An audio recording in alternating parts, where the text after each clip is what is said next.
Okay, so I thought we were going to have a long delay. We're only about 3 minutes behind. And the man you see there in the centre of your screen is Emanuele Di Marco, who is the first person to go into Super Bowl. And he has 3 minutes of warm-up. So, Ash, if I you, I'd stand up for the last minute, because I don't know whether he's going to come in and go out for the 6 laps or just run from straight through. It's not counting down. Oh, he's counting down 3 minutes. He's had 2 minutes 37 of it already. No, he's had 23 seconds of it already, not 2 minutes 37 of it. So this is what we're waiting for. These are the 4 drivers. And it's going to go in reverse order. So Emanuele Di Marco will be first. Then Bernard Aranaldi, Alessio Mazzeo, Andrea Catalani will be the guys. Go Manuel Gas. Hello to we've got a Japanese viewer. Hello to Kipai, who lives in Nagoya, where the airport is.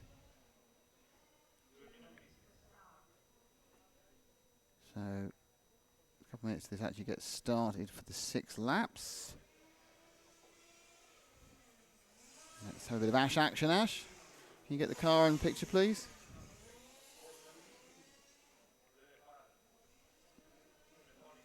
No. I think he's desperately run. There we go. So we'll have the last minute or so of this. The problem is it only actually counts down the timing every time he goes across the line. This is the warm-up for DeMarco. So obviously what he wants to try and do is put some heat in the tyres. An expectant crowd, a big grandstand there, many people watching. Most of them, I think, obviously are the racers. So how many laps do you think he's going to get in his time? He gets 6 laps after his time. He gets 3 minutes of warm-up, then you get 6 laps. Okay, so there's not actually a time limit. No, I think there is a time limit, but I think it's about 5 minutes. And what we learned at the 10th Euros, I assume it's from the same, they're not allowed, if they flame or anything, they're basically not allowed to go back to the pit lane. No. In those 6 laps. No. They are not.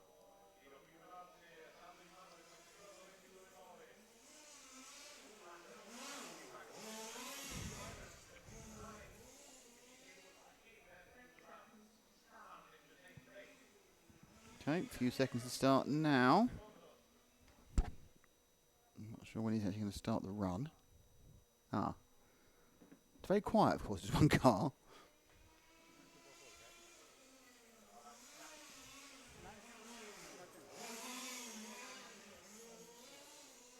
Okay, the next one round will be the start. So, this lap is his last freebie. There's the big... So these are the 6 laps to count for Manuel Di Marco, the man who held FTD from round 1 till round 7, where he went to second, and that's not a great start, and then ended up tumbling down to 5th because he couldn't improve. He turned out to be the fastest round of all, round 9.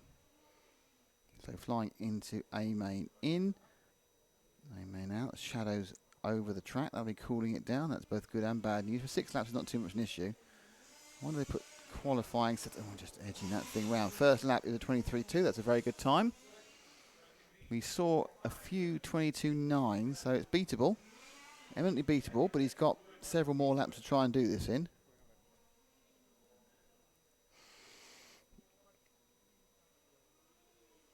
Down the main straight. Hitting about 53 to 55 miles an hour. 82 to 85 kilometres an hour. That was a 23.447, so his best is still his 23.245. There's not much point. I don't think they're going to do the going slow, going fast. You can't really make a lot in the... There's no fast way to do that final corner there, which is going to give you an advantage. A lot of curb in those first two, 23.5. So this one's looking a little more aggressive in his first part. Slightly missed the apex there, turned in. Time's been drifting away, but this one looks a little bit more aggressive for Emanuele. Still the 2.45. This is where things may go wrong. All right, he's drifted that one quite nice. And this looked like a more aggressive lap. I'm not sure it can end up faster. 23.294 is his best one for the last 3, but unfortunately, still no faster than 2.45. And he's got 2 more to go. So this and 1 more to try and beat 23.245 for Emanuele D'Amico. It's a good time. I get a feeling it's very beatable, but it would take a good lap, and it takes the track conditions to be perfect. Swings around this time on a 23.8. Yeah, pace has gone out of the driver at that point. Whether that was a rest lap before he really pushed to the last one. Missed that apex. That's going to cost him a 10th, and he hasn't really got a 10th to spare. Trying to think, almost as though he's actually beginning to lose the grip he wants after 6 laps. Track's cooling down, so pushed at the end, not bothered about stopping, and got a 23.236. So actually he did, with that very, very aggressive ending, he actually managed to get 900ths of his lap for the last time there. So 23.236 is DeMarco's mark. And he'll be quite pleased with that, I think. And up there with Carlos in the blue shirt, there is the very recognisable figure of Bernard Alain Arnaldi, B.A. Arnaldi, the Frenchman, multiple European champion. I hope Carlos isn't going to be giving advice whilst he's racing. A little bit of feedback never helps. B.A. settling himself. Someone's got their microphone too near them at the speakers. And someone's scratching their beard on air. Carlos Ferrer saying Super Pole 22.9. I don't know. I think you need... I'm not sure the track has a 22.9 anymore. Where's the car in the pit lane? Where are they starting? Are they starting it behind them? They'll pull it across. It's been revved up, warmed up, and then we get put onto the lane, I think. Ah, there it is. So this is a 3-minute warm-up.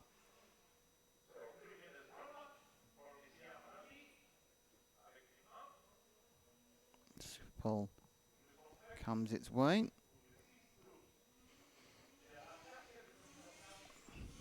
Let's see who can take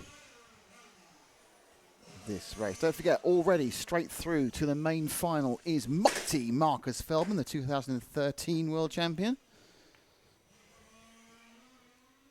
Had a nice sit down at lunchtime, which was actually breakfast, of course, with Markus. Hessel Roskamp, who won in 2003, and Ian Oddie won in 2005. And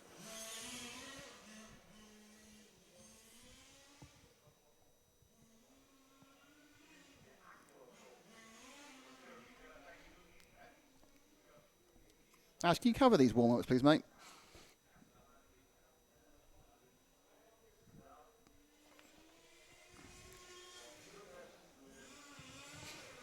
Arnaldi. And we also had our breakfast of champions with the ultimate champion, as far as RC is concerned. Me? No. Masami Hirosaka just won the 14 world championships. Obviously, at some point, we'll have to sit down with the man who's won 9, which is Lamberto Calari.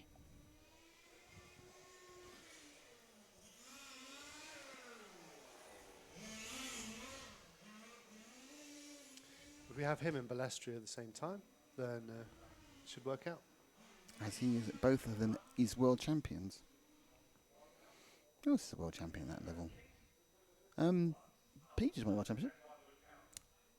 And the guy that was in Super Pole in 8th in... Kurzbuch is the world champion. Kurzbuch. So there's every chance for a breakfast of champions at that event next summer. Can't help thinking that Dario would want a very special breakfast. He strikes as a man who likes a good breakfast. Dario? Mm-hmm.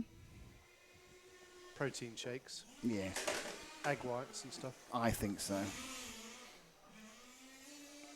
So we now have about 37 seconds, so they'll come around and do another lap. And they'll count down.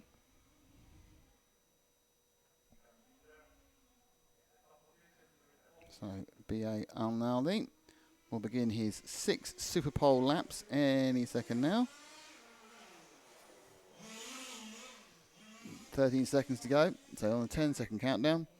So he will start those 6 laps when he next crosses start finish, which is next to us, but a little bit away from where Ash is on the camera. Track is open, as Carlos is telling us, and the whole crowd sits enthralled. Bang, over. So it all starts now. Takes a little curve to begin with, fires down through the Sambares and brakes hard into the bottom of the circuit before turning back round in front of the rostrum. And the very, very fast left, which is key as you drive into the A main in and then turn round the A main out. Before you build speed slowly from the bottom of the circuit all the way up the main straight. Before you come to the top end corner left, you just throttle that through. I'm not sure you even brake, you just throttle it through, and Arnaldi clicks lap in 23.4.5. So you need to find 2/10 to beat D'Amico. D'Amico went off very fast.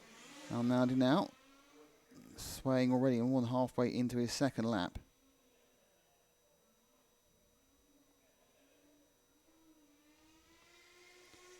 Down into the top corner. Oh no, he just lifted a wheel there. 23.8. Yeah, that didn't look as good. Just think he lost most of that in that top corner end of the back straight, because you could hear the thing lose all its drive. So, oh, and he's got a tanky on there, but he got away with it. He really is pushing really hard, but I think he may go quicker if he just wound it back half a degree. Much better at the top of the circuit that time. 23.3, yeah, that was noticeably better at the top of the circuit, but he now needs to get it better in the middle of the circuit. He can beat this time, but he's going to have to absolutely nail a lap in one of these remaining three. Got his eye in now. B.A. Arnaldi. Genius Chassis, and he's still good. Now, he can get to the top of the circuit as good as he did last time. There's no visible errors here, but has he actually managed to retain the speed? And he goes round with a 23.4. So looked good, but was a few hundredths slower than before. Oh, he's missed the apex there. That's not good. It's gone a bit wide. He's got 2 laps to go. Turning in. Knocking on the door. These guys are very, very close. But D'Amico currently has Arnaldi covered. Oh, he's switched it round 3.77. He did a interesting turn, but I'm not sure it's before or after the timing loop, where he actually got the thing rotated nicely to fire back. Oh, and that's it. Oh dear, oh dear, oh dear. And so we'll watch that one again. The R5 just tried to, a bit too much on the older curb, and Arnaldi will complete the last lap, but it will remain. Fastest is D'Amico, who does it by, who is 1/14 hundredths of a second, 1.14 of a second quicker than Alan Bernard Arnaldi. So next up will be Alessio Mazzeo. He's going right down to have a chat with Carlos. He's going to stand out of our shot. Well, thanks, Alessio. So obviously not in any way teamed up with us there. He's now decided to go. See now the camera. And see, Ash has now made up for that by actually showing it.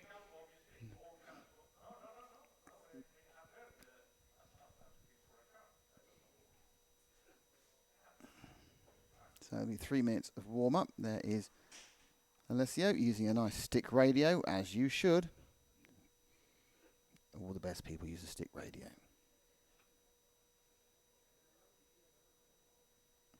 So waiting for the 3 minute warm up period to start. Matt runs over to the other side of the circuit to move the ISO camera.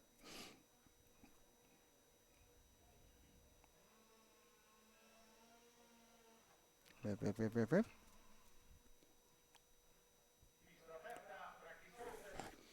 And the 3 minute starts. And the white and orange RS5 chassis is there and at it as they go through the first lap.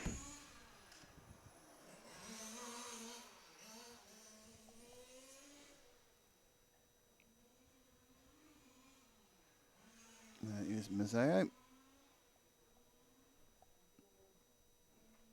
So Alessio did a number of laps swifter than the required 23.236 during the final qualifier.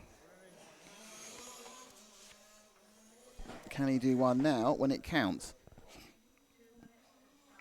So he needs to find, he did a raft of laps in 23.1 and 23.0 and even a couple of 22.9s. So he's got the speed. We had the speed best part of 2 hours ago when they were on the track. Does he still have it now? As it time's ticking round 5:45 local time here in Villarreal in Portugal. Working the car in, just about halfway through his 3-minute warm-up period now.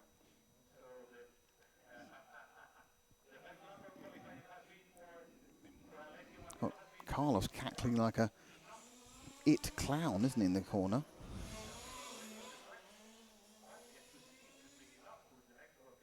In they come. So, back in front of himself again now. Watches it go round. He's wearing an X-Ray t-shirt. Obviously he's an X-Ray driver for all sorts of things in smaller scales, but he's got an RS5 chassis. He prefers an RS5 t-shirt, that's probably why. He's turned up for a day, they haven't given him the team wear.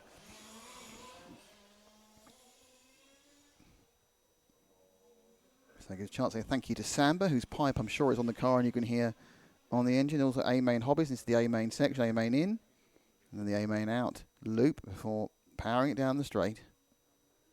And then time to one here, just by 3 bites of the cherry. Down to 31 seconds, so he's going to get another warm-up lap. And then the clock will start during his next lap, and he will say he's still got 2 complete laps of warm-up to get the tyres conditioned and up to temperature for a 6-lap push. Only one has to be better, that's the point. He hasn't got to beat the average or anything, just at 1 lap. So now he's building himself up to go for the final lap. Right, so next time he crosses the line with the start of his 6 laps. Flies into it's now all about getting the best run possible. You don't need to go 90 miles and up there or 50 miles and up there. You can just ease it and then now you push, turning in hard and then sweeping round and then drifting, making a straight line as possible, braking hard and turning. Just fell slightly away from the apex, but not that much of a problem. This is where it needs to stick, and it does. And Alesso now up to 55 miles an hour. Carries it beautifully at speed through that. So it looks like a good lap so far. Oh, and he lost it there. So that is that lap on, and he didn't. So this second lap's gone already. So he can build it up, and that was a 23.450. Not enough. So just lost it. Pushed it too hard. Now he's got another work-up lap because his lap won't be good enough after losing it coming across the line.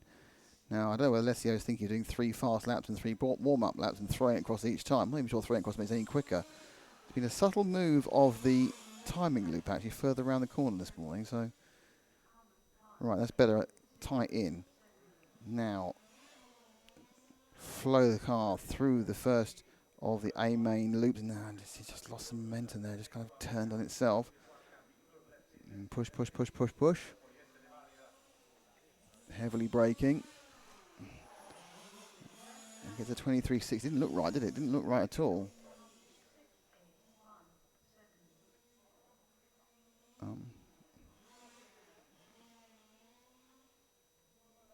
not sure where that's really going on. It doesn't sound right, this one.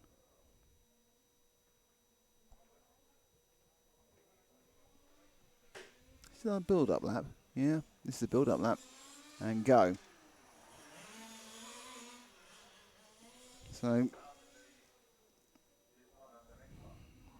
give himself 2 laps to do it.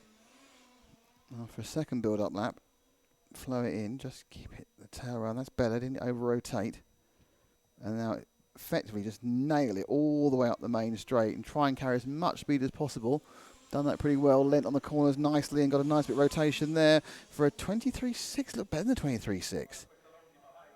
The pace that Mazzeo had just 2 hours ago has completely melted away at the moment. A bit of extra turning there, but he's not getting anywhere near where he needs to be. I don't know where he's put a qualifying setup that hasn't worked on. Throwing all in. What's this one going to be? Push it at the end. 23.232, and he's done it. He's done it by 0.004 of a second, lobbing in at the end. Didn't seem to be there. And he's taken it with a 23.232. 0.004 second. The lobby in obviously helped. Didn't look like he had it the whole way down, and then just suddenly, bang, pushed it forward at the end. Was that a good Nash? It was impressive. Nash. That's Matt and Nash combined. So Mazzeo's got it. He's gone at the moment, but there's one more to come, which is Andrea Catalani. from Italy, who's luckily standing just in frame.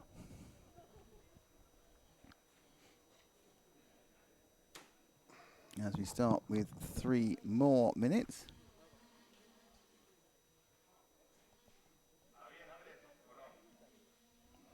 They are getting on with this, which is good news.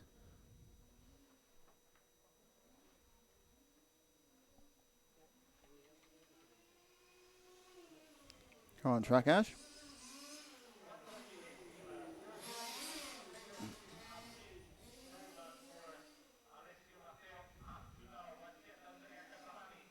So, as it stands, Alessio Mazzeo has the fastest time by 0.04 of a second from D'Amico. Well, it doesn't matter where D'Amico's by, because D'Amico's just going to the semi-final, and currently Alessio Mazzeo is going straight into the final. Well, you can do that now. Catalani, no issue at all. Clunking those barriers. As he watches the car go underneath him.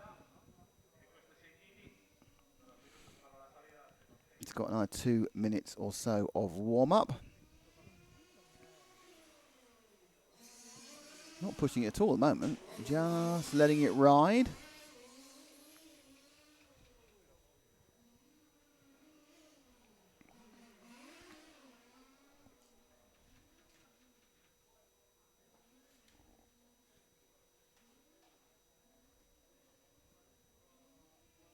So, Andrea Catalani, who was the fastest in the final top heat of the day,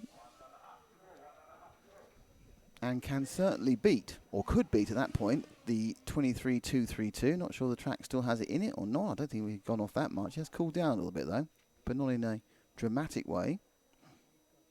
So you're taking quite a measured build-up, trying to get the heat in the tyres evenly. Trying to get everything working. Very different, of course, from the Super Poles with foam tyres, where you're more concerned with getting the engine up to temperature and then refueling. Obviously, these tyres are all about the heat management. You've stuck in a load of fuel. It's 11 kilograms, so 50 or 60 millilitres of fuel either way isn't going to make a blind bit of difference. Comes round, 46 seconds. So he's got this lap and one more of warm-up before he starts his 6 laps, and he might only do one. If he beats it in the first lap, he'll pull off. If it takes him 6, it'll take him 6. If he doesn't do it in 6, Alessio Mazzeo will go straight into Saturday's main final. Going off at 3:20. Remember, the main final goes on Saturday, not tomorrow. Tomorrow we've got some lower finals. Tomorrow's Friday. Saturday, the main final goes off at 3:20 local time, approximately 4:20 in mainland Europe. Early morning in East Coast, very early morning in West Coast, late evening in Australia to early past midnight in the other parts of Australia, and every other time zone obviously exists as well. And off we go. Now, actually, I think Andrea did catch the time in there, so he's actually on it now. So he was basically done enough, and he's now starting. So Catalani is on his first lap, taking a lot of curb, but looking quite balanced. So far, I'm not quite sure whether he knew he was going to start. He may not have been quite quick at the start, but it's looking pretty good so far. Catalani, nice lap this one, nice neat lap. He comes up with 23.5. So given the fact I don't think it started brilliantly, that's a pretty good baseline to work from for the Italian. Power goes down, sweeps. Oh, a bit too much curb there, but I think he might have got away with it. He might have ended up with you are one inch away from disaster on most of this track, and that hopped in and seemed to carry on holding. A little bit of a waggle down the straight, shouldn't cost him too much. Trying to carry power through, and that one is a 23.7, so slower. So perhaps that jump over the curb, he had to ease off, and that lost him some momentum. A bit wider this time as he goes onto the A main in, just again clips curb. I'm not sure whether that's helping them or not. So going to turn left. How much are you going to carry? No, he's braking hard for that first corner. That's not helping him. Sweeps round with a 23.4, getting quicker.